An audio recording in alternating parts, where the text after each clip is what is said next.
الله وعلى آله وصحبه ومن والاه. سبحانك لا علم لنا إلا ما علمتنا إنك أنت العليم الحكيم. رب اشرح لي صدري ويسر لي أمري واحلل عقدة من لساني يفقه قولي. أما بعد، اللهم يا فتاح يا عليم، يا فتاح يا عليم، يا فتاح يا عليم، افتح علينا فتحا قريبا يا فتاح يا عليم. اللهم إنا نسألك فهم النبيين وحفظ المرسلين وإلهام ملائكة المقربين.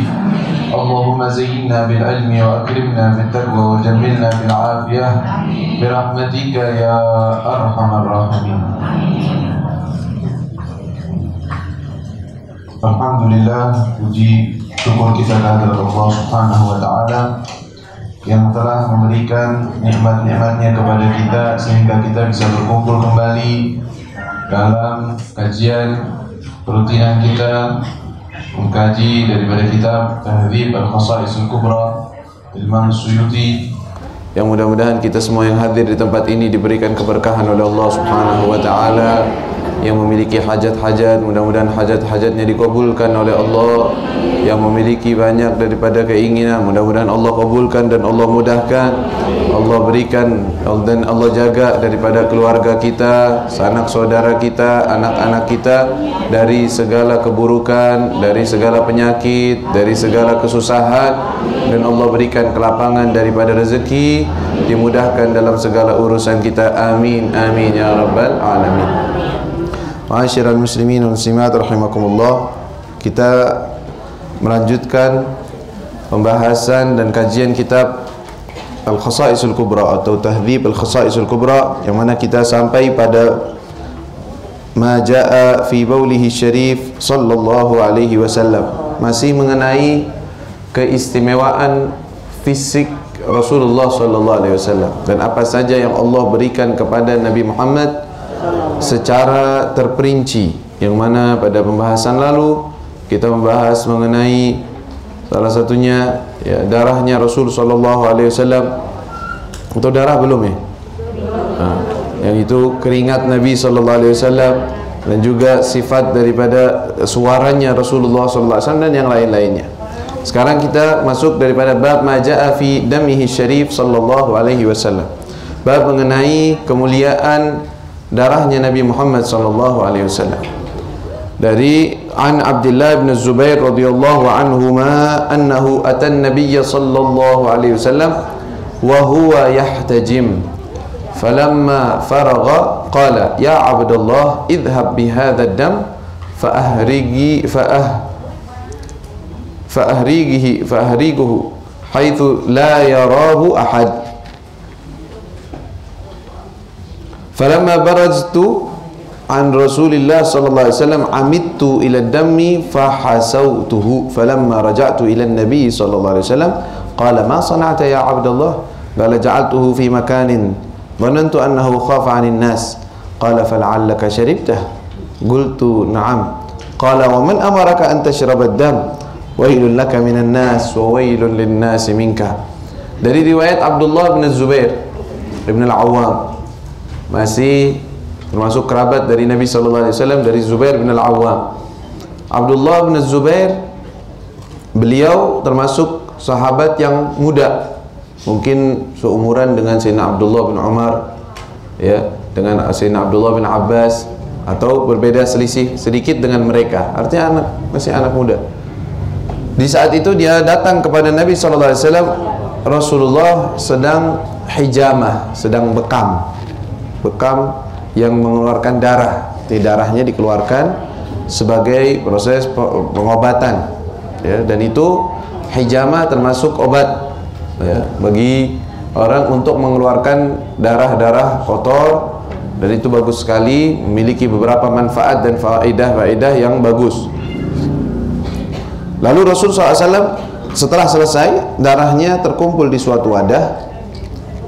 Lalu Rasulullah mengatakan kepada Abdullah bin Zubair, wahai Abdullah, ini darah ini engkau, bahasa kita, engkau buang, dibuang, ditaruh di kubur atau ditaruh di tempat yang tidak dilihat orang. Fa'ahrighu haitsu la yarahu ahad, engkau tuang di tempat yang enggak kelihatan orang. Ya, dan kita juga begitu sunnahnya. Sunnahnya setiap dari anggota tubuh kita ya, yang terlepas dari kita, maka disunnahkan untuk dikubur. Disunahkan untuk dikubur. Contohnya yang sering ya, rambut dan juga kuku. Ataupun apa saja yang terlepas dari anggota tubuh kita seperti kulit ataupun apapun, disunnahkan. Hukumnya sunnah untuk dikubur. Tapi kalau seandainya nggak dikubur gimana hukumnya? Ya tidak dosa, tidak apa-apa. Bahkan kalau anggota tubuh satu, misalnya ada terputus tangan atau jari atau apa, sunnah hukumnya dikubur. Walaupun kalau dilakukan yang lain, maka hukumnya tidak dosa tetapi kurang baik. Nabi SAW memerintahkan Abdullah bin Zubair untuk menaruh atau meletakkan darah ini di tempat yang tidak dilihat orang. Lalu kata Abdullah bin Zubair, ketika aku keluar dari rumah, bawa itu darah, aku minum. Darahnya Nabi SAW diminum. Dalam riwayat lain, dia cari tempat, nggak ada tempat. Sayang kalau ditanam di tanah, sayang. Ini darahnya Nabi SAW. Dia minum. Setelah dia minum, dah rapi, bersih, balikin. Sudah Abdullah, sudah selesai, sudah ya Rasulullah. Kau taruh di mana? Pokoknya taruh di tempat aman, gak bakal dilihat orang. Rasulullah curiga. La'allaka syaribtah, barangkali ente minum nih. Kali iya ya Rasul, iya. Saya minum ya Rasul. Kata Rasulullah, kenapa kau minum darah? Siapa yang nyuruh kau minum? Ya, Rasulullah SAW tidak tegur, tidak mengatakan itu haram, itu dosa. Padahal kalau orang lain dosa. Meminum darah hukumnya dosa, haram. Innama harrama alaikum, kata Allah Subhanahu wa taala dalam firman-Nya, innama harrama alaikumud dama wa lahmal khinzir wa ma huwa illa li ghairillah. Sesungguhnya hal yang diharamkan kepada kalian adalah darah. Ini darah hukumnya haram, nggak boleh dimakan, dikonsumsi. Haram hukumnya. Tetapi kalau darahnya Nabi sallallahu alaihi wasallam, pertama suci, kedua bahkan kalau dikonsumsi tidak haram. Ya, keistimewaan untuk Nabi Muhammad sallallahu alaihi wasallam. Lalu ketika itu Abdullah bin Zubair, Rasulullah mengatakan, wailun laka minan nas wa wailun linnasi minka. Celaka engkau dari orang-orang dan orang-orang akan celaka darimu. Maksudnya gimana ya Rasulullah? Nggak dijelaskan oleh Nabi. Itu ucapan keluar dari Nabi SAW kepada Abdullah, yang mana memang itu adalah kejadian nanti setelah bertahun-tahun setelah wafatnya Nabi, setelah selesai daripada zaman khilafah Sayyidina Abu Bakar, Sayyidina Umar, Sayyidina Uthman, Sayyidina Ali dan Muawiyah menjadi khalifah di saat itu, menjadi pemimpin.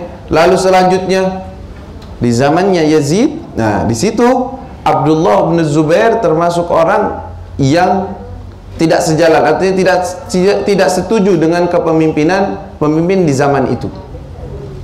Ya, karena Abdullah bin Zubair sahabat, akhirnya dia membaiat orang-orang untuk beliau yang menjadi khalifah. Setelah dibaiat ada pengikutnya, beliau karena memang sedikit ditekan oleh pemerintah yang satunya, yang orang yang lain yang memerintah atau yang memegang kekuasaan. Terjadi peperangan sampai beliau itu terpaksa untuk berada di kota Mekah dan berlindung dengan kota Mekah. Tapi tetap aja di zamannya Al-Hajjaj bin Yusuf itu yang salah satu orang yang terkenal membantai dan membunuh, itu dia memerangi Abdullah bin Zubair di saat itu sampai terbunuh Abdullah bin Zubair. Terjadi peperangan besar ya antara golongan orang muslimin di zaman Abdullah bin Zubair. Ini makna dari Nabi SAW, wailul linnasi minka wailul laka minan nas wa wailul linnasi minka. Celaka orang-orang darimu dan engkau akan celaka dari orang-orang. Artinya engkau akan mendapatkan kesulitan dari orang. Ya. Tetapi keadaan Abdullah bin Zubair ini bukannya salah, tetapi karena beliau memang memiliki dalil-dalil dan layak untuk menjadi pemimpin, tetapi di saat itu saatnya fitnah, tidak bisa untuk mendirikan ataupun beliau mengambil alih daripada kekuasaan di saat itu.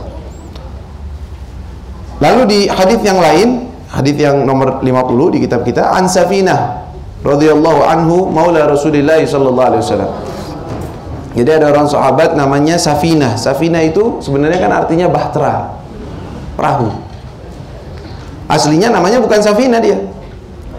Tapi dia ini ketika dia memeluk Islam, menjadi orang yang dimerdekakan oleh Nabi SAW. Tadi budak sahaya dibeli, lalu dimerdekakan. Nah, Kalau dimerdekakan itu namanya maula, disebutnya maula. Makanya Sayyidina Bilal disebut maula Abi Bakrin. Kenapa? Karena Sayyidina Bilal dimerdekakan oleh Sayyidina Abu Bakar, dibeli dan dimerdekakan. Nah ini Safinah ini tadinya namanya siapa gitu lain, saya lupa. Ketika dia itu dimerdekakan oleh Nabi SAW, dia itu sangat giat untuk berkhidmat, membantu Nabi. Apa aja dia ngangkat-ngangkat barang tuh, Masya Allah. Sekali ngangkat, kalau orang ngangkat satu, dia ngangkatnya 3, dia ngangkat 4. Orangnya giat. Akhirnya kata Nabi SAW, innama anta safinah, engkau ini bagaikan bahtera, bawanya banyak. Setelah itu dia senang dan bangga. Dia kalau mau dipanggil, jangan panggil saya kecuali Safinah, karena namanya ini dari Nabi Muhammad SAW. Disebut Safinah maula Rasulillah. Ya, pernah dan sering kita dengar cerita dari guru kita Al-Habib Umar bahwa Safinah maula Rasulillah setelah wafatnya Rasul dan di zaman setelahnya, beliau sibuk dengan berjihad, berperang, pergi kemana-mana. Kalau ada tugas dia pergi, merelakan nyawanya untuk di jalan Allah Subhanahu Wa Taala. Kebetulan di saat itu beliau dengan rombongannya sedang jalan menggunakan perahu di luar, artinya sampai seberang, menyeberang dengan perahunya. Itu perahu yang mereka bawa atau yang mereka pakai itu terkena ombak, lalu kena karang, pecah, sehingga mereka terpaksa harus berada atau meneduh di suatu pulau. Dengan teman-temannya berusaha untuk menyelamatkan diri sampai bisa selamat ke suatu pulau. Subhanallah, ketika sampai kepada pulau tersebut, udah selamat, alhamdulillah, teman-temannya juga pada selamat. Nggak lama muncul satu hewan, yaitu singa di depan mereka. Mereka bingung, ya Allah, selamat dari air ketemunya singa. Nah singa kan nggak baik biasanya, masa sih singa mau bahaya, udah bisa-bisa dimakan oleh singa. Mereka udah bingung. Lalu kata Safinah maula Rasulullah, udah kalian tenang aja, biar saya yang ngurus. Didatangi singa tersebut, didatangi, wahai Abul Harith, wahai singa, saya adalah Safinah maula Rasulullah, saya Safinah pembantunya Rasulullah SAW.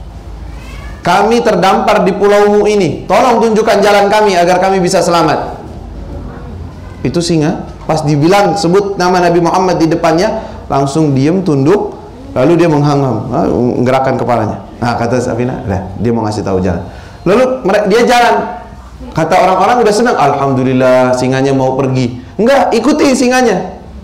Dia mau nunjukin kita jalan. Ya, dia mau menunjukkan kita jalannya. Diikuti sampai dikasih atau diarahkan ke suatu tempat yang mana di tempat tersebut banyak perahu-perahu atau bahtera yang lewat di situ. Dah ditinggal di situ, singanya jalan. Subhanallah, bahkan singa aja bisa tunduk. Ya, disebut nama Nabi Muhammad SAW, dia tunduk. Ya, makanya disebutkan oleh sahibul Al-Burdah, intal qahul wa man takun bi rasulillahi nusratuhu intal qahul usdu fi ajamiha tajimi. Dan siapa orang yang pertolongannya itu disandarkan kepada Nabi SAW, maka kalau ketemu singa, maka singa pun akan tunduk bagi orang yang ingin benar-benar menolong daripada syariat Nabi Muhammad SAW. Nah ini Safinah juga kasusnya sama kayak Abdullah bin Zubair. Ya, Rasulullah pernah hijamah, khususnya di akhir-akhir umur Nabi SAW, karena Rasulullah pernah diracun oleh seorang Yahudiyah, seorang wanita Yahudi. Dia ngasih hadiah kepada Nabi makanan, daging tersebut ada racunnya. Dan Rasulullah sempat memakan sedikit dari daging tersebut, sehingga daging tersebut berbicara kepada Nabi, ya Rasulullah jangan makan saya ada racunnya. Lalu Rasulullah tinggalkan. Dan ada sahabat yang makan, dia meninggal gara-gara makan daging tersebut. Sedangkan Rasulullah tanya, kenapa engkau lakukan ini wahai perempuan? Kita udah baik-baik menerima hadiah darimu, kenapa engkau melakukan ini? Ini khianat. Kata dia, kalau seandainya engkau benar-benar Nabi, pasti Allah akan selamatkan engkau. Tapi kalau bukan, berarti biar sekalian mati. Nah, dari orang-orang Yahudi sampai segitunya mereka membenci Nabi SAW. Akhirnya dari semenjak itu Rasulullah memang sedikit terpengaruh dari racun tersebut. Semenjak itu Rasulullah sering hijamah, melakukan bekam bahasa kita, ya, bekam dengan mengeluarkan darah tersebut. Nah, ini ketika beliau hijamah, katanya an Safina radhiyallahu anhu qala ihtajama an-nabiy sallallahu alaihi wasallam, qala, mengatakan kepada saya, khudh hadzal dam fadfinhu minad dawabi wat tayri wan nas. Ambil darah ini dan kuburkan agar tidak terlihat orang, terlihat hewan dan burung. Fataghayyabtu, lalu aku pergi ke suatu tempat yang enggak kelihatan, fasyaribtuhu, saya minum. Thumma dzakartu dzalika lahu dzalika, lalu aku sebutkan, ya Rasulullah, saya minum itu darahnya. Rasulullah tertawa, tersenyum aja Nabi sallallahu alaihi wasallam. Dalam hadis yang lain, ya, berarti harum jasaduka minan nar, berarti tubuhmu itu telah diharamkan dari api neraka. Ya, minum darahnya Nabi sallallahu alaihi wasallam, tersambung dari Nabi sallallahu alaihi wasallam langsung, maka badan tersebut tidak akan tersentuh api neraka. Allah. Ya. Begitu juga kejadiannya, ini darah. Begitu juga air kencing dari Nabi sallallahu alaihi wasallam. Kalau di kita kan, ya Allah, itu kotor, najis, itu udah jelas. Ini disebut dalam riwayatnya, ya, ma jaa fi baulihi syarif sallallahu alaihi wasallam, apa yang disebutkan dalam air seninya Nabi sallallahu alaihi wasallam. An Hakimah binti Umaymah, seorang wanita namanya Hakimah binti Umaymah radhiyallahu anhu an ummiha, yaitu dari Umaymah. Kana Nabi sallallahu alaihi wasallam, kana lin Nabi sallallahu alaihi wasallam qadahun min aidan yabulu fihi wa yadhahu tahta saririhi. Faqama fatalabahu falam yajidhu. Fasa'ala faqala aina al-qadah? Qalu syaribtuhu syaribathu Barakah khadim Ummu Salamah allati qadimat ma'aha min ardil Habasyah. Faqala Nabi sallallahu alaihi wasallam laqad ihtadharat minan nari bihidhar. Suatu hari Nabi sallallahu alaihi wasallam diceritakan bahwa Nabi sallallahu alaihi wasallam punya suatu wadah, ya, yang ditaruh di kamarnya Nabi. Kadang-kadang, karena yang namanya tempat buang air itu nggak kayak kita deket, cepet, ya. Kadang-kadang kalau udah perlu untuk buang air nggak bisa jauh, maka Nabi SAW menyiapkan suatu wadah. Ya, kita kan orang dulu kan nggak ada saluran air, nggak ada keran-keran begitu. Ya, kalau buang airnya di situ bau serumah nantinya, kotor rumahnya. Nah, akhirnya mereka bikin gimana? Salah satu caranya ada wadah khusus dibuat dari kayu dan tanah, yang kalau dia terpaksa buang air kecil, dibuang air kecil di situ dulu, taruh, nanti dibuang. Ya, Rasulullah SAW buang air, taruh di situ, taruh di bawah ranjangnya Nabi SAW. Dan ini dalil bahwa salah satu rumah Rasulullah ada yang ada ranjangnya. Ada yang riwayat lain tidak, Rasulullah langsung tidurnya di hasir, di bawah. Ya, maka itu menggunakan serir, ranjang, ya nggak masalah juga, boleh saja seorang menggunakan ranjang. Tetapi ya ranjangnya Nabi SAW sederhana. Nggak kayak kita sekarang ini, Masya Allah. Yang kita yang paling sederhananya kita lebih empuk dari kasurnya Rasulullah SAW. Lalu ketika itu Rasulullah paginya mau cari, loh ini mana? Kok kosong? Airnya mana? Mau dibuang? Katanya Rasulullah, kemarin ada Ummu Salamah. Ummu Salamah ini punya pembantu, ada pembantunya datang dari Habasyah namanya Barakah. Dia itu ambil air tersebut diminum. Air kencingnya diminum oleh. Nah, kata Nabi SAW, laqad ihtadharat minan nari bihudhar. Dia telah membentengi dirinya dari api neraka dengan benteng yang kuat, kata Nabi SAW. Ya Allah. Bahkan sesuatu yang sifatnya najis dari orang lain, tetapi dari Nabi Muhammad SAW sesuatu yang berbeda. Ya, sallallahu alaihi wasallam. Lalu dilanjutkan dengan bab maja'a fi qadamihi syarif sallallahu alaihi wasallam, tentang bentuk gadam telapak kaki Rasulullah sallallahu alaihi wasallam. Ani Ibnu Abbas radhiyallahu anhuma anna Quraisyan atau kahinatan faqalu laha akhbirina bi aqrabina shabahan bi sahibi hadzal maqam.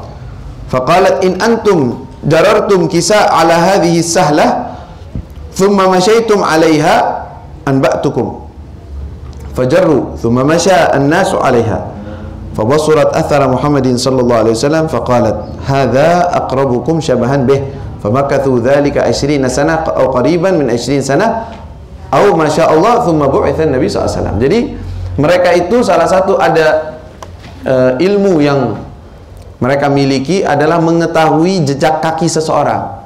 Jadi mereka bisa kenal orang pakai jejak kakinya. Ya. Jadi kalau ada orang jalan di tempat, lalu dia jalan lagi di tempat lain, itu ada orang khusus dia bisa tahu ini kakinya fulan. Ini kakinya fulan. Tahu dia. Itu ilmu, ada ilmunya sendiri, keahlian khusus yang dimiliki beberapa orang. Nah, mereka ini kan di sana ada Maqam Ibrahim di Mekah. Apa Maqam Ibrahim?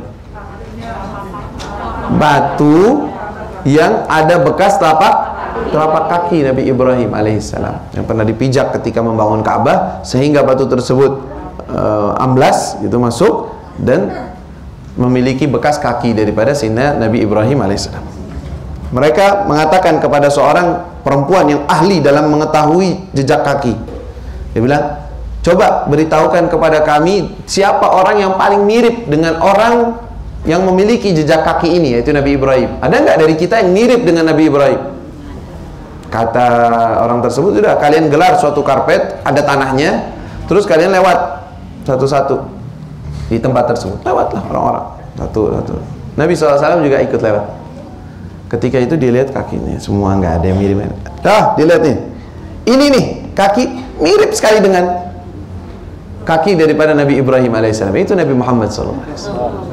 Dan memang benar, ya, dari hadis Rasulullah SAW pernah bercerita ketika Isra dan Mi'raj. Rasulullah tuh cerita bahwa ketika aku Isra dan Mi'raj, naik ke langit pertama, ketemu fulan, ketemu Nabi ini. Nah, Nabi ini tuh mirip sama fulan. Jadi sahabat pun diceritakan oleh Nabi bahwa ini Nabi ini miripnya sama fulan nih, ada yang mirip.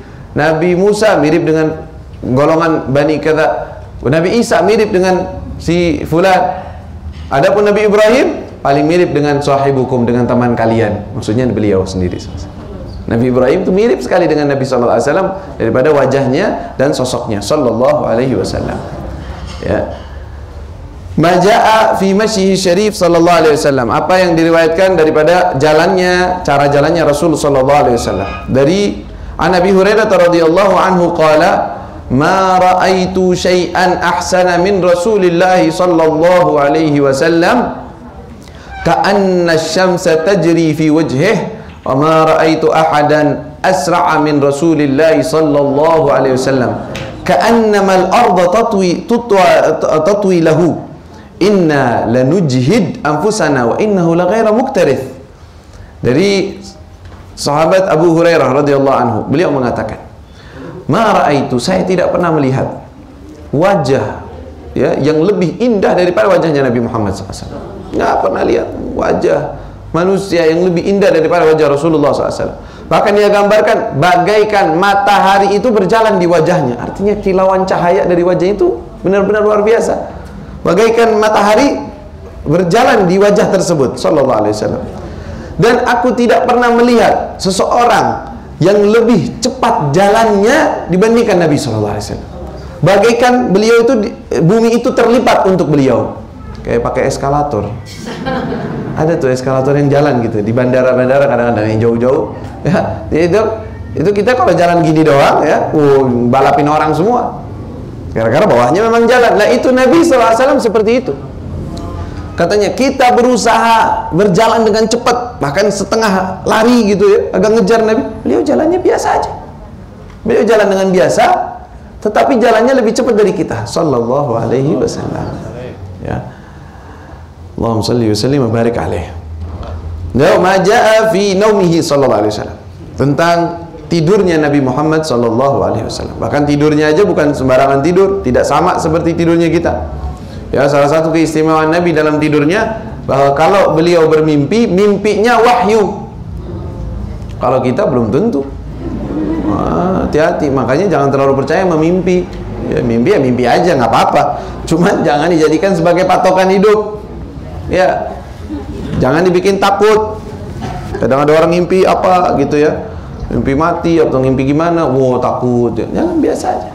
Kata Nabi SAW, kalau ada seseorang dia bermimpi melihat sesuatu yang dia tidak sukai, khawatiri, maksudnya musibah atau apa yang dia lihat nggak enak, maka bangun tidur, pertama jangan ceritakan kepada siapa-siapa, diam aja. Terus tiup bagian sebelah kirinya, tiup aja, lalu dia tidur dengan sisi yang lain. Dan itu tidak akan masalah, kata Nabi SAW, tidak akan apa-apa.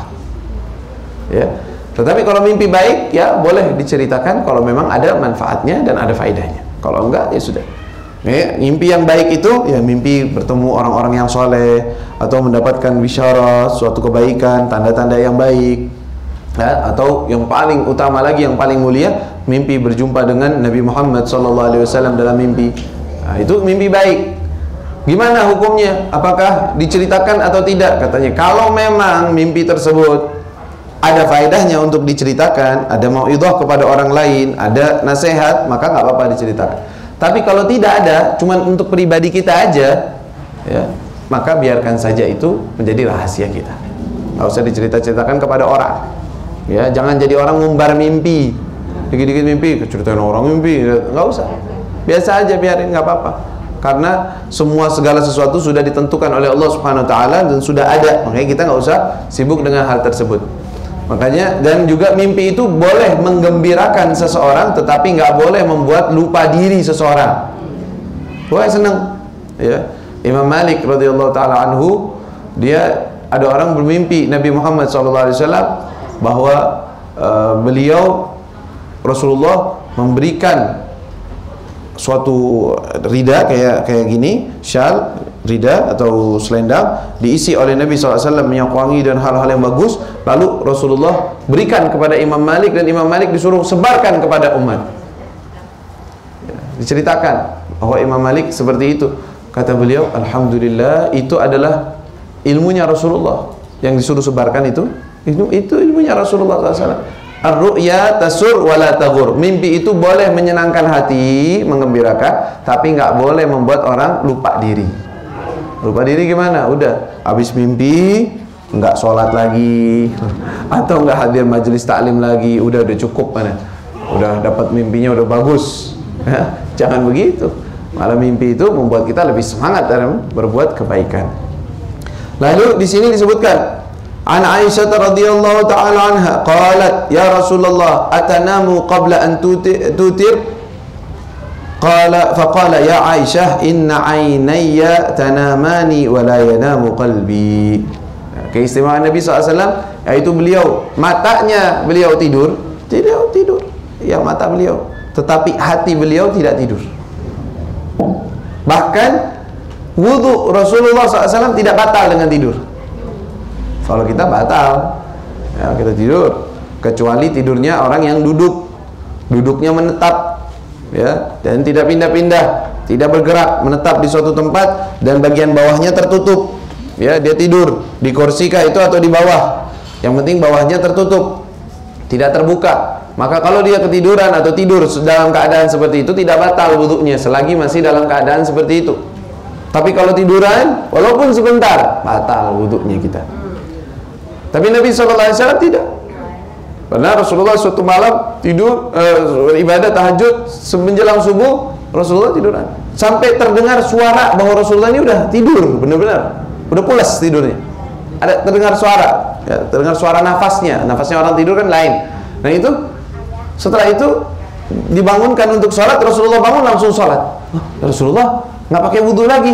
Rasulullah, saya tidur, mata saya tidur, tetapi hati saya tidak tidur, kata Nabi SAW. Dalam hadis yang lain ini yang kita baca tadi, yaitu Rasulullah tidur sebelum sholat witir. Ya, sholat witir Rasulullah tidur. Bangun ketika itu Sayyidah Aisyah bertanya, Rasulullah, engkau tidur sebelum sholat witir? Kata Rasulullah, saya tidur, mata saya yang tidur, tetapi hati saya tidak tidur. Itu khusus untuk Nabi, jangan kita. Ya, enggak, saya sih mata doang tidur. Kita kalau melek aja tidur sebenarnya, kurang sadar gitu. Ya, itu kalau kita, jangan disama-samain sama Nabi. Ini khususiyah untuk Nabi Muhammad SAW, nggak sama kita. Lalu ini di sini ada ucapan tentang witir. Ya, kita tahu semua witir itu adalah sholat malam atau sholat yang dilakukan waktunya ba'da sholatil isya. Jadi kalau kita udah sholat isya, itu boleh masuk waktunya sholat ba'diyatul isya dan sholat witir. Sholat witir termasuk sholat yang sangat dianjurkan, yang kalau bisa setiap muslim, setiap muslimah tidak meninggalkannya, ya. Dalam sabdanya Rasulullah SAW, al-witru haq, faman lam yutir falaysa minna. Sesungguhnya witir itu, salat witir itu hak, benar. Dan siapa orang yang tidak salat witir, dia nggak tergolong dari kami, kata Nabi. Ini jangan. Makanya ada ulama, ada yang mengatakan salat witir wajib, ada yang mengatakan. Tapi mazhab Syafi'i dan mazhab yang lain mengatakan sunnah, sunnah hukumnya. Tapi dari landasan hadis tadi tuh, ya, artinya jangan tinggalkan sholat witir. Sholat witir itu berapa rakaat? Sholat witir itu minimalnya 1 rakaat. Tapi nggak bagus kalau orang istiqomahnya 1 rakaat aja. Nggak bagus, kata ulama, makruh. Salah satu istiqomah yang makruh, 1 rakaat witir, 1 rakaat aja. Walaupun itu lebih mending daripada nggak sholat witir sama sekali. Ya, lebih mending. Orang nggak sholat sama sekali, enggak. Tapi yang paling bagus, artinya bukan paling bagus, paling sempurna dalam tingkatannya, tetapi minimal witir adalah 3, 2 rakaat, 1 rakaat. Nah, mau sholat witir caranya gimana? Boleh bebas, mau sholat witirnya 2 rakaat terus salam, terus kemudian 1 rakaat kayak biasa kita ketika kita sholat taraweh kan ya, berjamaah kan seperti itu, boleh. Dan boleh juga dengan 3 rakaat langsung, kayak sholat maghrib, persis seperti sholat maghrib, boleh. Sama, itu sholat witir juga. Niatnya apa? Usolli sunnatul witri 3 rakaatin. Salat sunnah witir 3 rakaat. Kalau yang 2 rakaat ya udah sholli sunnatul witri, atau sholli rakaatain sunnatul witri. Salat 2 rakaat sunnah witir. Atau yang 1 rakaatnya usolli rakaatal witri, atau usolli sunnatul witri rakaatan, 1 rakaat daripada witir. Dia sholat. Bingung nggak bisa bahasa Arab, pakai hati, pakai bahasa Indonesia. Nanti jangan disebut. Yang disebut kan nggak bisa. Waktu takbir kan, niat dalam hati. Ya Allah, saya mau sholat witir yang 1 rakaat. Cukup. Oh, kok bisa emang niat pakai bahasa Indonesia bisa? Karena niat itu nggak pakai bahasa. Oh, kok bisa sih? Kan dalam kitab, no itu suruhnya betul. Di dalam kitab kan kitabnya versi bahasa Arab atau bahasa Indonesia? Bahasa Arab. Jadi niat itu adalah tujuan. An-niyatu mahal, makanya dalam ulama mengatakan an-niyatu wa qasdu syai' muqtarinan bi fi'lihi wa mahalluhal qalb wa talaffudhu biha sunnah. Melafadzkannya sunnah, boleh aja untuk membantu mengingatkan. Tapi tempatnya di mana? Di hati. Hatinya bertujuan. Nih saya mau sholat nih, sholatnya sholat sunnah witir, sholat ba'diyah, sholat duhur, sholat asar. Itu di hati. Saya mau sholat asar. Itu niat. Walaupun tidak menggunakan bahasa Arab, boleh. Jadi nggak usah dibikin susah. Oh, saya nggak hafal. Saya nggak sholat witir. Kenapa? Susah niatnya, nggak hafal. Ya, jangan kayak gitu. Gampang niatnya, nggak susah. Gimana? Saya mau takbir nih. Saya dalam hati, saya mau sholat witir 2 rakaat. Allahu Akbar. Ketika Allahu Akbar, dia ingat bahwa dia mau sholat witir. Sudah cukup, cukup begitu aja. Mudah kan? Mudah, nggak perlu sulit. Nah, sholat witir disunnahkan minimal sempurna 3 rakaat. Ya, dan yang dianjurkan lagi kalau bisa membaca surat Sabbihisma rabbikal a'la di rakaat yang pertama, lalu rakaat yang kedua membaca Qul ya ayyuhal kafirun. Itu ada riwayatnya. Ya, walaupun bebas mau baca apa aja boleh, yang penting baca Fatihah. Fatihah wajib. Ya, kalau nggak baca surat Fatihah nggak sah sholatnya. Tapi surat yang disunahkan kalau yang 3 rakaat tuh Sabbihisma rakaat pertama, Sabbihisma rabbikal a'la. Kedua adalah Qul ya ayyuhal kafirun. Lalu di rakaat yang 1 baca juga sunnah. Setelah suratul Fatihah baca Qul huwallahu ahad, Qul a'udzu birabbil falaq, dan Qul a'udzu birabbin nas. Baca. Itu di waktu sholat witir. Diamalkan. Ya. Oh, saya nggak hafal Sabbihisma. Baca. Pertama-tama baca, nggak apa-apa, pakai Al-Quran. Jangan pakai HP deh, jangan pakai HP. Ntar ngeliatnya SMS lagi sholat. Aduh, ada SMS, ada telepon. Akhirnya nggak sholat jadinya. Walaupun bisa sebenarnya salah satu alat sarana ya. Tapi ya begitu, kadang-kadang mengganggu. pakai Quran aja, pakai sesuatu yang lain biar baca kalau bisa. Kalau tidak hafal ya sudah surat yang kita hafal aja ya, itu bagusnya seperti itu. Nah, sempurnanya sholat witir berapa rakaat? 11 rakaat. 11. Gimana cara sholatnya? Bebas, mau 2 rakaat, 2 rakaat, 2 rakaat, 2 rakaat, lalu ditutup dengan 1 rakaat ya, 2 rakaat berarti 5 kali sholat, 2, 2, 2, 2, 1 boleh ya, itu yang paling bagus, cara yang paling bagus. Tapi cara yang lain digabung 4 rakaat, 4 rakaat boleh ya. Yang ya udah pokoknya begitu aja dah, jangan kebanyakan ngasih tahu akhirnya yang nggak dikerjain juga, pusing. Yang penting gampang, sholatnya 2 rakaat, 2 rakaat, paling sempurna 11 rakaat, dah gitu aja gampangnya ya. Ya kalau bisa istiqomah dari sekarang 3, nggak boleh diganggu gugat. Udah itu, nanti kalau lagi semangat tambah lagi semangat, pokoknya yang 3 ini nggak boleh. Bahkan ya dalam syariat kita disunahkan kalau kita punya kebiasaan sholat witir, subhanallah malam kita lagi ada acara, lagi sibuk, lagi ini dan itu, nggak sempat sholat, itu disunnahkan diqadha. Diqadha kapan? Di waktu lain. Salah satu waktu yang paling dianjurkan waktu seperti sekarang, waktu duha. Waktu pagi hari ini sholat yang malam, waduh saya biasa sholat 5 rakaat, witirnya 5 misalnya, udah istiqomah, tapi malam tadi nggak sholat, nggak sempet, cuma sholat ba'diyatul isya, belum witir, sekarang sholat. Siang-siang sholat witir, iya, qadha, namanya qadha. Artinya saya sholat witir untuk qadha yang kemarin, boleh, dan itu disunnahkan, dan itu pernah dilakukan oleh Nabi SAW. Pernah terjadi, Rasulullah sibuk terhadap sesuatu, jihad atau apa di jalan susah, beliau nggak sempat sholat malam, beliau sholat di waktu siang. Beliau sholatnya biasanya 13 rakaat atau 12 rakaat. 13 maksudnya sholat dengan ba'diyahnya, lalu witirnya 11 rakaat. Rasulullah sholat lagi di waktu siang ya. Untuk dalam hadis disebutkan, siapa orang yang ketiduran, tidak sempat sholat malamnya dia yang biasa dia lakukan, lalu dia bangun dan dia mengerjakannya di waktu duha, waktu kayak begini sekarang ini, atau sampai duhur, sebelum duhur, itu kata Rasulullah dapat pahala yang sama seperti sholat malamnya. Ya Allah, enak ya muamalat sama Allah, gampang, enak. Coba manusia nggak datang kerja, masa dikasih gaji, balik besoknya katanya mau digantiin, nggak bisa, nggak dikasih, nggak.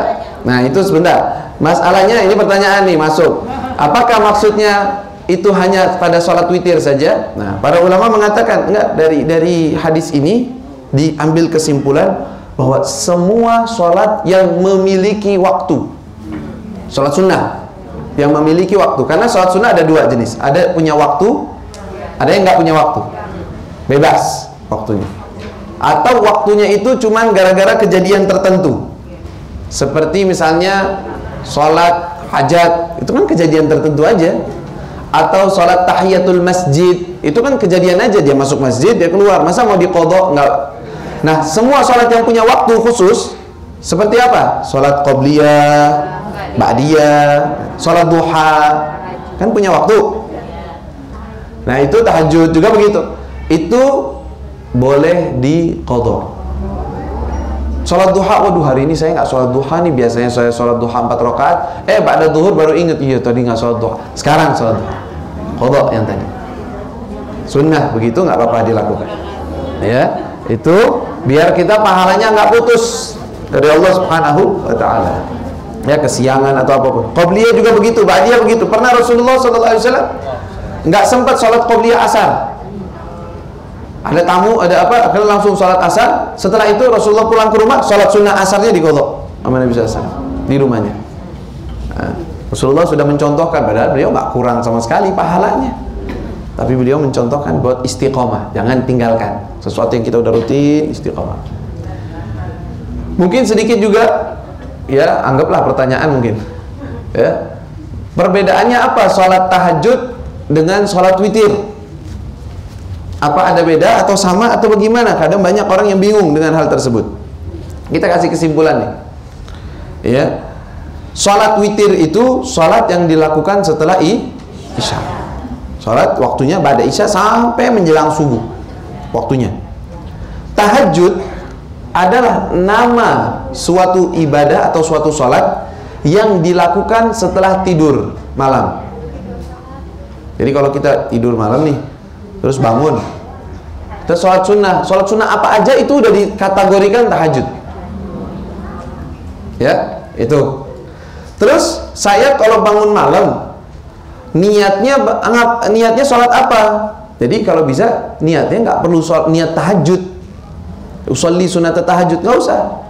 Usollinya apa? Sunnah witir. Witirnya sempurnakan dulu. Kalau witir sudah 11 selesai, masih ada semangat pengen sholat lagi, barangkali ada yang mau sholat 100 rakaat, yang 200 rakaat, ya barangkali. Ya kan, kita Masya Allah banyak orang-orang soleh yang kita nggak tahu, barangkali dia rahasia dengan Allah Subhanahu Wa Taala. Ada yang tahu. Mungkin kita menertawakan diri kita sendiri emang gitu. Sholat witir aja Allah alam kayak gimana. Tapi orang lain, Masya Allah, ada yang sholat witirnya 11 rutin setiap hari istiqomah. Nggak cukup begitu sholatnya 50 rakaat setiap malam. Ada yang 100 rakaat setiap malam. Itu hubungan dia dengan Allah Subhanahu Wa Taala, nggak mau dibuka-buka. Rahasia antara dia dengan Allah Subhanahu Wa Taala. Ada orang-orang semacam itu. Nah, barangkali dia mau kayak gitu, gimana? Sholat, nggak apa-apa, tapi setelah selesai witir 11 rakaat dulu. Karena keutamaan witir jauh daripada sholat cuma dibilang tahajud. Karena kalau dia bilangnya cuma tahajud aja, namanya dalam ilmu fikih sholat sunnah mutlak. Sholat sunnah aja, sunnah aja, pahala besar, tetapi tidak sama seperti sholat sunnah witir. Witir memiliki keutamaan lebih. Ya, jadi begitu. Jadi kalau kita sholat malam, sholatnya apa dong? Nah, ada pertanyaan lagi mungkin sekitar atau sekilas daripada sholat witir tadi. Apakah saya sholat witir itu sebelum tidur atau sesudah bangun malam tahajud? Karena ada riwayat mengatakan ij'alu akhir salatakum bil-laili witra. Jadikanlah akhir salat kalian di waktu malam adalah witir, 1 rakaat yang terakhir. Maka jawabannya begini, kalau dia itu biasa bangun malam tahajud, artinya istiqomah, sudah biasa, cuman jarang-jarang aja kalau kecapean, kalau ketiduran, tapi biasanya bangun, maka bagusnya sholat witirnya diakhirkan nanti. Sekarang sebelum sholat ba'diyatul isya dulu, udah selesai sholat sunnah witir yang tidak ditutup dengan 1 rakaat, kan ada 11 tadi kita bilang, 5 sholat 2 rakaat 2 rakaat kan. Dia 2 rakaat dulu atau 4 rakaat dulu witir sebelum tidur dia sholat. Setelah itu dia punya 3 atau masih 6 rakaat lagi sisanya sholat witir, kemudian 1. Yang 1 itu yang terakhir, penutup sholat malam 1. Tapi kalau orangnya, aduh saya jarang-jarang bangun tidur, kadang qiyamul lail, kadang juga, atau seringnya malah 14. Gimana? Nah, bagusnya sholat witirnya sebelum tidur. Sebelum tidur, wudu sebelum tidur, atau sekalian ba'diyatul isya, sholat isya, ba'diyatul isya langsung witir. Karena ada orang gitu, takut sibuk, takut ini, takut itu, nggak sempat. Dah ba'diyatul isya, setelah ba'diyatul isya 2 rakaat ya langsung sholat sunnah witir 2 rakaat, sholat 1, udah selesai tugasnya. Terus gimana kalau dia bangun malam? Wah gitu, kan udah menutup 1 rakaat, maka boleh untuk meneruskannya, boleh. Jadi kan baru 3 tuh tadi. Sisanya berapa? 8. Masih 8 rakaat lagi. Gimana? Boleh nggak? Boleh. Niatnya apa? Sholatun witir juga. Sholat sunnah witir. Menyempurnakan yang 11 tadi. Yang 11 tadi. Ya, dan ini sering dilakukan di waktu bulan Ramadan. Kadang kalau Ramadan kan sholat tarawih langsung witir 3. Habis itu bangun malam kadang-kadang. Tahajud yang bilangnya bangun sholat malam itu witir sebenarnya kan 8 rakaat. Makanya kenapa 8? Menyempurnakan 11. 8 rakaat untuk menyempurnakan menjadi sholat witir 11 rakaat sempurna, begitu ya. Wallahu ta'ala a'lam. Mungkin ada lagi yang bertanyakan, silakan. Kalau misalnya nih sholat witir niatnya itu digabung dengan misalnya sholat hajat, jadi misalnya sholat witir ya sholat hajat boleh digabung. Iya. Ini pertanyaan bagus nih, sering kita juga.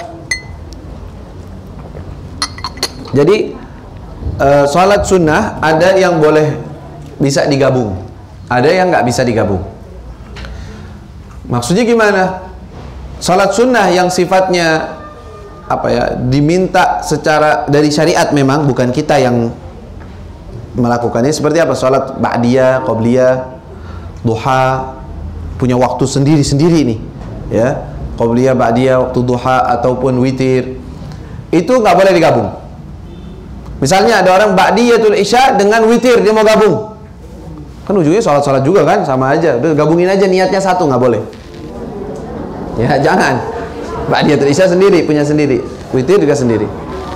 Begitu juga sholat duha, misalnya dia mau qadha sholat duha belum, dia mau qadha ba'da duhur, sekalian sama ba'diyatul duhur deh, nggak bisa, karena dia sifatnya baku sendiri-sendiri. Apakah sholat yang bisa digabung? Ada, kalau nggak salah ada sekitar 5 sholat itu bisa digabung dengan sholat-sholat tadi. Pertama, sholat hajat. Sholat hajat bisa digabungkan dengan semua sholat tadi, qabliyah dengan ba'diyah, dengan sholat duha, dengan sholat witir yang baku tadi itu, dia bisa ikut nimbrung sholat hajat. Atau juga masuk juga dalam kategori yang bisa digabungkan juga sholat istikharah. Saya mau sholat istikharah nih, gimana dong sholatnya? Ya bisa sholat sendiri, sholat rakaatain sunnatul istikharah, boleh. Atau kan sholatnya di waktu malam, saya belum sholat witir, belum selesai, sholat witir sekalian, sekalian sholli sunnatul witir wa sholatul istikharah, digabung satu. Nanti habis sholatnya baca doa istikharahnya, dapat sholat witirnya, dapat istikharahnya juga. Sama sholat hajat bisa digabung juga tadi itu. Arti digabung tuh gitu, satu sholat tapi niatnya banyak, sholat sunnah ba'diyah atau sholat sunnah witir dengan istikharah dengan hajat. Nah ini kan yang sering nih, istikharah dengan hajat. Atau juga sholat sunnah yang bisa digabung juga, namanya sholat sunnah taubah. Taubat, orang mau taubat nih dari apa atau apapun, taubat dari semua maksiat, saya mau sholat sunnah taubat, digabung boleh? Boleh. Dengan qabliyah boleh, ya, qabliyah usolli rakaatain, qabliyah tudur wa sunnatut taubah, Allahu akbar, dia sunnah sekalian taubat, sholat sunnah taubat. Taubat, istikharah, hajat, bisa juga ya walaupun jarak, sholat sunnah wudu dan tahiyatul masjid itu bisa digabung juga. Sholat sunnah wudu, kalau kita habis wudu sunnah sholat lah, kita kan mau sholat duha, misalkan kita baru wudu, waktunya waktu duha, kita mau sholat sunnah duha, gimana dong? Gabungin aja sholat sunnah duha dengan sunnatul wudu, dapat pahala sunnah wudu juga. Makanya kita diajarkan oleh guru kita, ya, khususnya di pagi hari dan di awal pagi dan di awal malam, itu dianjurkan ketika sholat duha, ya, itu digabung sholat duha dengan sholat isyraq. Sholat isyraq itu terbit matahari. Walaupun ada yang mengatakan sholat duha dan isyraq itu satu, sebenarnya sama. Walhasil kita gabungin niatnya, nggak apa-apa karena sama itunya. Ditambahin istikharah dan hajat setiap pagi. Ada doanya, doa istikharah. Kan kalau istikharah kan kita bilang, oh istikharah itu kan kalau kita punya sesuatu pilihan baru istikharah. Nah, betul, itu istikharah. Tapi ada jenis istikharah namanya istikharah umum. Pokoknya minta pilihan dari Allah, minta petunjuk dari segala urusan. Ada tuh doanya, ada. Jadi namanya istikharah umum. Istikharah di pagi hari, pokoknya ya Allah, semua amalan yang baik, perbuatan yang ini mudahkan saya. Semua perbuatan yang saya akan lakukan jelek, tidak baik ini, maka jauhkan dari saya. Jadi minta pilihan sama Allah dari semua urusannya. Di pagi hari dan di malam hari. Malam hari itu, pagi hari waktunya sholat duha, ya, pagi hari jam 7 masuk waktunya dari misalkan setelah terbit matahari, 15 menit kira-kira setelah terbit matahari benar-benar, lalu sampai duhur, itu kan waktu duha. Lalu juga di awal malam setelah ba'diyatul maghrib, sholat ba'diyatul maghrib itu sekalian niat istikharah dengan sholat hajat, sholat taubat digabungkan. Ada doanya. Ya, doanya di mana? Ya, bisa dicari atau didapatkan salah satunya di kitab Al-Khulasah yang dikarang oleh Al-Habib Umar, kumpulannya kitabnya Habib Umar namanya Al-Khulasah. Khulasah itu zikir pagi, zikir siang, zikir malam, bahkan doa sebelum tidur, doa bangun tidur, itu ada di kitab tersebut. Ya, itu kitab bagus. Dan versinya banyak sekali, yang terjemah juga ada, yang bahasa Indonesia ada, maksudnya yang bahasa Arab saja ada, itu ada. Di situ juga ada setelah dicari di daftar isi itu doa istikharah umum namanya. Jadi istikharah umum aja, kita habis istikharah minta sama Allah secara umum. Apa aja kebaikan ya Allah mudahkan, apa aja kesulitan ya Allah jauhkan, gitu. Gitu. Jadi tahu ya. Yang misalnya tadi itu di akhir ya, di akhir, bagusnya di akhir, witir itu di akhir. Witir. Gimana misalnya mepet ke subuh? Mepet adzan subuh maksudnya? Ya maksudnya sebelum azan subuh kita sholat dulu. Nggak apa-apa, nggak masalah. Mepet dengan pokoknya waktunya itu sampai masuk waktu subuh, sampai adzan lah bahasa kita. Ya, masuk waktu subuh, berakhir waktunya itu. Tapi bisa digodok tetap masih kalau kelewat gitu ya. Tapi waktunya bagusnya ya seperti itu. Mau mepet atau sebelumnya ya tergantung kitanya aja juga. Silakan, menurut saya. Iya. Salat wajib yang tertinggal. Ya, gimana hukumnya salat wajib yang tertinggal? Tentunya kalau perempuan ada salat wajib tertinggal, wajib ditinggal. Ya, di waktu dia datang bulan misalnya. Nah, itu nggak digodok. Kan nggak boleh digodok. Nggak boleh dikodok. Kodok sholat waktu saya lagi haid nggak boleh. Memang itu waktu nggak boleh sholat kita. Terus adapun sholat yang tertinggal atau dia ketiduran atau waliyadzubillah ya dosa, dia meninggalkan sengaja, ngalin sholat, nggak mau sholat. Gimana hukumnya? Wajib dikodok. Bukannya boleh, hukumnya wajib. Artinya kita punya hutang sama Allah, hutang sholat yang harus dikodok. Kita kodok, kita lakukan. Kapan waktunya? Nah ini kadang-kadang orang kodok dia nggak tahu waktu. Artinya dia kira gini, kalau kodok sholat duhur nunggu waktu duhur dulu, kodok waktu asar nunggu waktu asar. Ini salah. Namanya sholat kodok, sholat yang nggak punya waktu. Namanya juga kodok. Kodok itu bayar hutang. Hutang itu bayarnya nggak perlu waktu. Masa pasin waktu hutang? Hah? Enggak. Udah selesai waktunya, udah lewat. Artinya waktunya udah nggak ada emang. Terus sholatnya kapan saya? Misalkan kita ketinggalan sholat subuh. Kapan kita kodok subuh? Ya abis bangun tidur, lakuin aja sekarang langsung. Langsung sholat subuh. Oh gimana sholat subuh di waktu duha? Ya kodok namanya. Namanya juga kodok. Saya nggak sengaja ketiduran. Namanya manusia, misalnya begitu. Ya kecapean, nggak tahu. Atau niat udah mau sholat sekarang ya tidur. Tidur, udah terang. Lah gimana ya saya sholat subuhnya lewat? Tetap sholat. Wajib tetap. Ya harus dilakukan sholatnya. Atau kelupaan sholat juga begitu. Perjalanan kirain udah sholat tadi. Belum sholat kita? Belum. Wah Allah udah lewat waktunya. Harus sholat. Namanya sholat qadha. Qadha itu berarti melakukan sholat tersebut pada luar waktunya dia. Dan itu hukumnya wajib. Wajib diselesaikan semua hutang-hutang daripada sholat tersebut. Niatnya sama seperti sholat fardu. Usolli sholat misalkan duhur yang ketinggalan, usolli fardhu duhri qadhaan. Qadha ya, sebagai qadha. Diniatkan dalam hati, ya Allah saya sholat duhur untuk qadha sholat saya. Tidak cukup begitu. Ya, itu niatnya. Ada lagi yang tanyakan? Apa bedanya sholat awabin sama sholat awabin? Awabin kan dikerjakan pada maghrib ya. Kalau sholat awabin lagi enggak gitu. Iya. Jadi salah satu ini pertanyaan sholat awabin itu sholat yang dilakukan pada maghrib. Ya. Itu gimana? Apakah ada sholat sendiri? Ya. Para ulama mengatakan sholat awabin itu adalah sholat yang dilakukan setelah maghrib. Sama kayak tahajud judulnya. Jadi awabin adalah sholat, arti awabin itu orang yang kembali kepada Allah. Jadi orang yang ibadah di waktu itu bagaikan orang yang kembali kepada Allah. Bahkan nama lain daripada sholat duha juga adalah awabin. Nama lain daripada sholat duha. Jadi setelah maghrib ini gimana kita sholatnya? Harus diniatkan sholat awabin atau tidak? Kalaupun tidak diniatkan sudah tergolong daripada sholat awabin. Ya, sholat ba'diyatul maghrib itu 2 rakaat ba'diyatul maghrib. Tapi ada keutamaan juga sholat ba'diyatul maghrib, dan kita melihat guru-guru kita tuh istiqomah dalam menjalankannya, yaitu melakukan 6 rakaat setelah maghrib yang disebut dengan awabin tadi. Terus niatnya apa? Usolli ba'diyatul maghrib boleh, atau usolli sunnatul awabin boleh, atau usolli sunnatan lillahi ta'ala pun boleh, sama.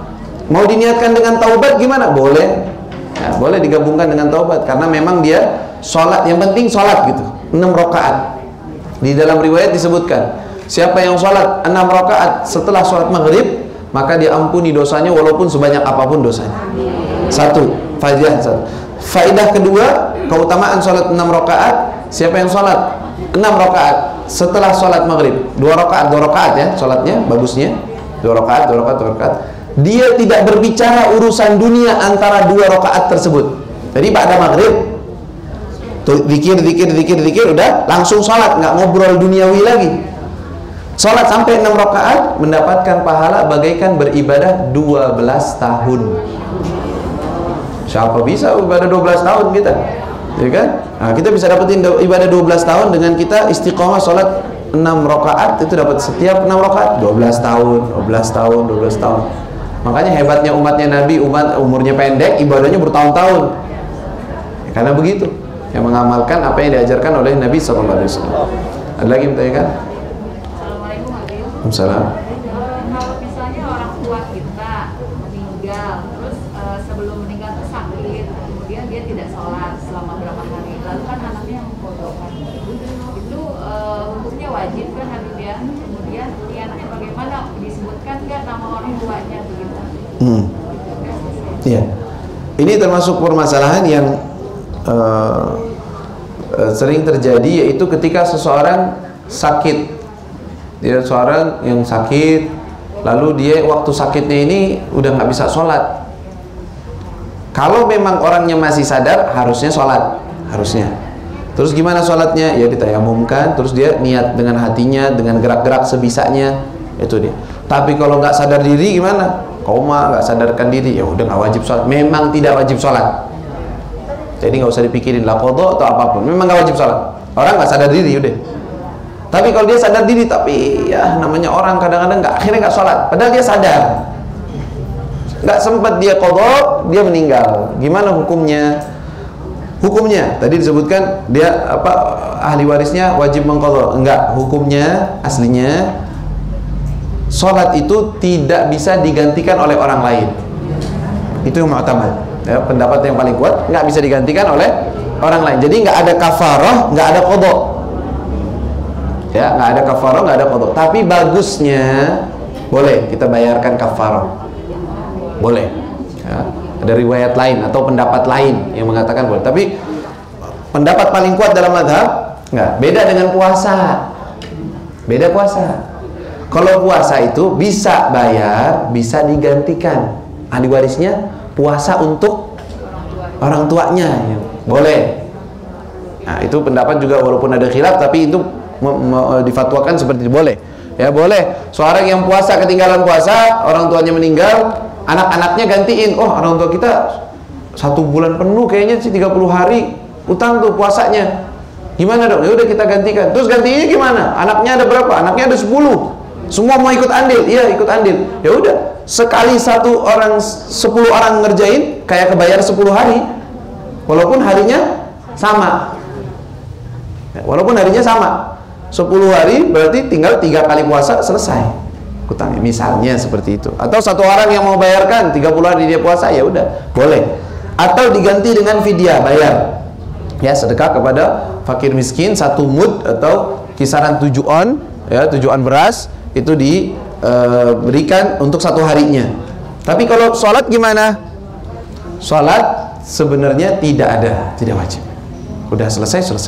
Terus gimana dong, dia punya hutang? Ya urusannya sama Allah SWT. Kalau memang dia itu susah, sulit, dia niatnya pengen sholat, cuman keadaannya seperti itu, ya dimaafkan oleh Allah SWT. Tidak jauh dari maafnya Allah. Tapi kalau sengaja ninggalin sholat, tidak mau sholat, ya hukumannya terserah Allah SWT.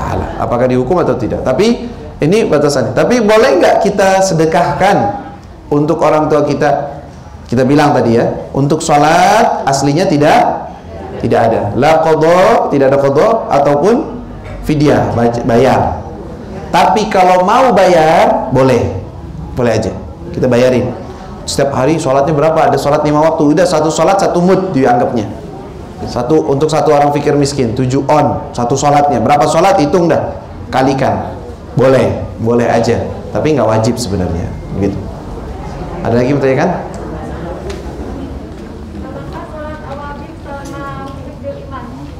Dengan apa? Hifdzul iman. Nah, Sama. Salatul awabin sama salat hifdzul iman itu sama. Karena hifdzul iman itu sebenarnya masuk dalam kategori salat hajat. Jadi hajatnya untuk dijaga iman. Gitu loh. Jadi saya salat hifdzul iman. Maksudnya apa salat hifdzul iman? Saya salat hajat, dengan hajatnya itu semoga Allah jaga iman saya. Itu hifdzul iman namanya. Jadi sama aja.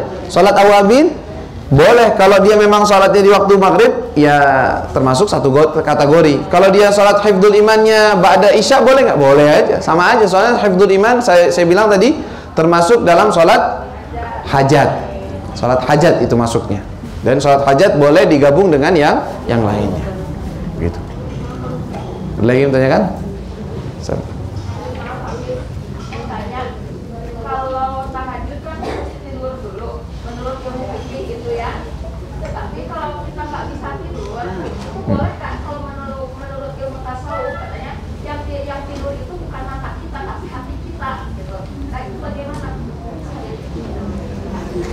Walhasil begini, kita nggak perlu repot dengan penamaan. Yang penting kita ibadah sama Allah Subhanahu Wa Taala. Yang paling penting sholat malam, artinya sholat witir itu penting. Mau tidur atau dia memang orang yang nggak bisa tidur malam, sama sekali nggak tidur sekalian dia. Gimana, boleh nggak? Ya boleh aja. Terus dia dapat pahala tahajud, ya dia kan menghidupkan malam ibadah, masa nggak dapat pahala? Penamaannya aja, bukan nama tahajud. Tetapi dia sudah sholat malam, karena namanya qiyamul lail. Qiyamul lail itu bangun malam. Pokoknya malam diisi ibadah itu udah termasuk qiyam. Bangun malam artinya dia menghidupkan dengan ibadah. Statusnya setelah tidur dinamakan tahajud. Setelah dia nggak tidur ya dinamakan qiyamul lail, bangun malam dia. Walhasil semuanya dapat keutamaan dengan menjalankan ibadah kepada Allah Subhanahu Wa Taala. Nggak ada masalah. Jadi penamaan aja nggak masalah itu. Ya.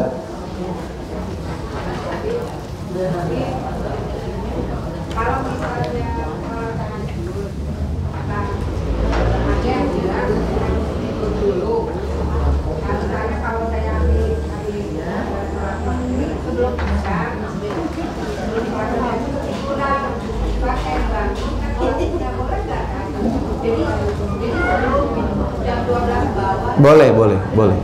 Jadi gini, masalahnya bukan masalah boleh. Kalau boleh udah jelas boleh ya. Apakah itu termasuk kategori tahajud atau tidak? Tidurnya maghrib. Maghrib udah tidur.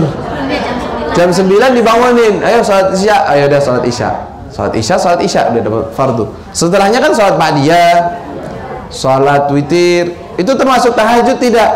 Kalau dalam penamaan sudah termasuk tahajud walaupun belum bangun malam. Sama kayak sholat malam. Sholat malam itu nggak harus setelah jam 12 ke atas baru dibilang bangun malam. Enggak. Awal malam juga termasuk sholat malam, termasuk ibadah. Ya, dan ada sebagian ulama yang ibadahnya lebih banyak di awal malam. Jadi sebelum dia tidur malah ibadah. Setelah itu tidur, bangunnya cuma menjelang subuh, sholat witir atau sebentaran doang udah. Ibadahnya di awal malam. Karena dia bisanya di waktu itu. Kalau malam dia nggak kuat, nggak bisa. Bisa aja, boleh aja seseorang. Tapi walaupun lebih utama bangun malam. Karena keutamaan akhir malam itu punya keistimewaan sendiri. Setelah bahasa kita setelah jam 12. Itu lebih utama. Inna nasyi'atal laili hiya ashaddu wat'an, lebih mulia, lebih agung di waktu malam karena lebih bersih gitu ya. Keadaannya lebih menyendiri, kita hanya dengan Allah Subhanahu Wa Taala. Kalau awal malam kan orang masih sibuk gitu. Wallahu a'lam. Ada lagi yang bertanya katanya?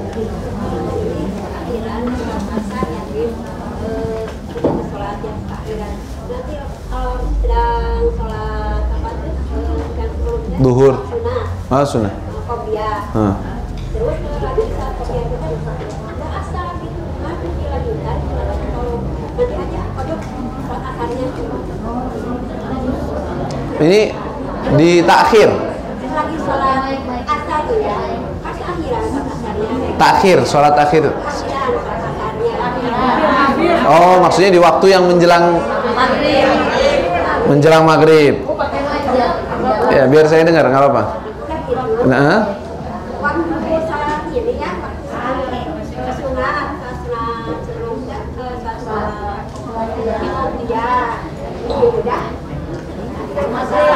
Udah maghrib.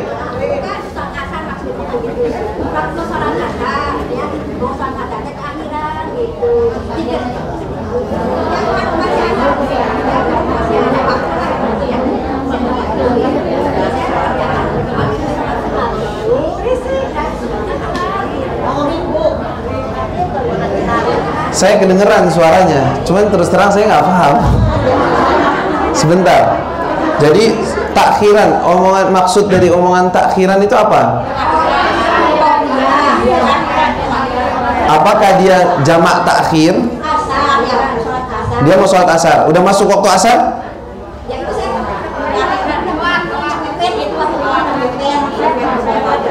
Kepepet sholat duhur apa kepepet sholat asar? Sebentar, gini biar satu-satu. Orangnya yang lain biar tenang dulu. Jadi kita bisa jelas. Udah masuk waktu asar belum? Udah sih. Sudah. Berarti iya, berarti misalnya jamnya jam berapa? Jam 4. Udah gitu pas sholat sunat, ya yang qobliyah itu. Terus itu apa tuh? Dengar adzan. Dengar adzan gitu. Dengar adzannya kan jam 4, berarti adzan asar kan? Iya, saya paham. Jadi gini, ya. Jadi gini, ada kadang ada beberapa tempat adzannya itu kan terlambat. Iya, begitu maksudnya. Jadi sebenarnya waktu asar udah masuk, misalnya kita patok waktu asar jam 3 misalnya. Udah masuk, udah jam 3, bahkan udah jam 4.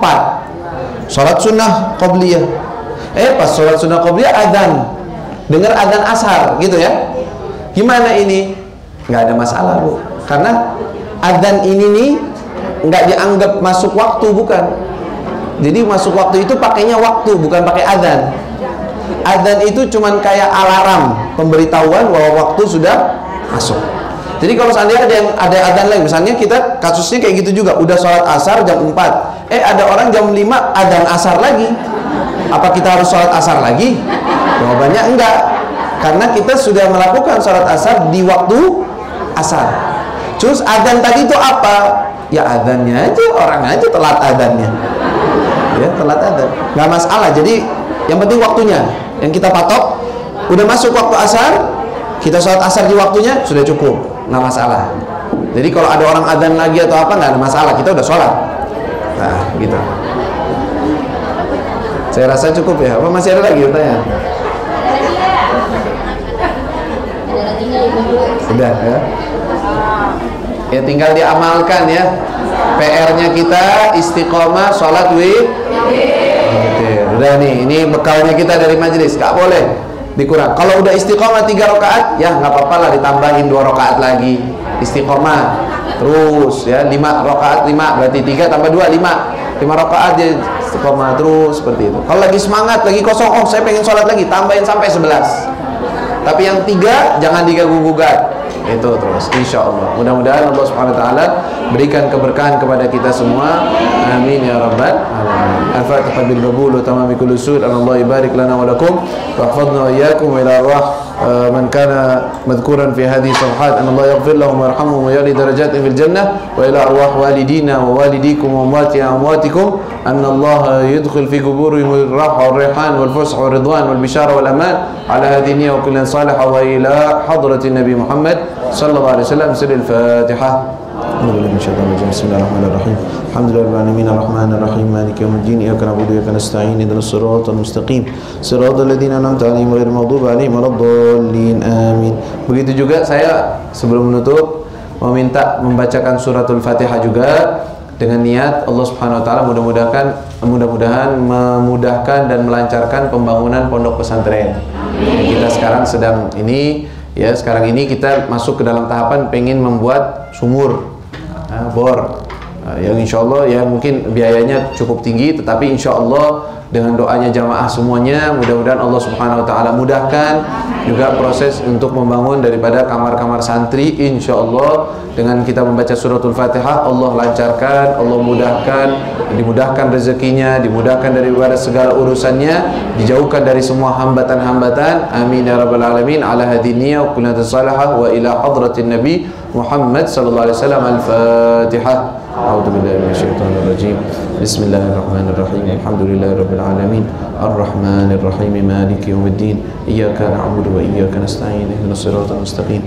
Siratal ladzina an'amta 'alaihim ghairil maghdubi 'alaihim waladdallin. Amin. Amin ya rabbal alamin.